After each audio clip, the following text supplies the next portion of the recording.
लामो समयको सन्नाटापछि आज आफैसँग बोलेको छु। कसरी मिठो सम्बन्धले थकिलो विश्राम लिएको थियो। समयको छालले हाम्रो सम्बन्ध एक खोलाको दुई किनार बनाएको थियो। नजिक तर कहिले भेट नहुने। हो त्यस्तै भएको थियो हामी बिचको सम्बन्ध। ताजै छन् ती यादहरू, छर्लङ्ग स्मरण हुन्छ गरिएका ती वाद संवाद र सँगै बिताएका ती पलहरू।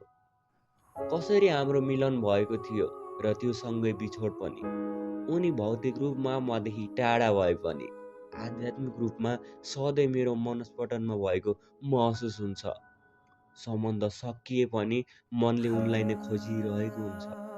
भन्छन् निकै परिवर्तन भएको छु रे। के थाहा र कसलाई यहाँ समयको परिधिले घुमाएर समुद्रको भुमरीमा मिसाइदिएको छ भनेर। खै कसरी व्यक्त गरौँ, पानी बिनाको माछा जस्तै भएको छु भनेर।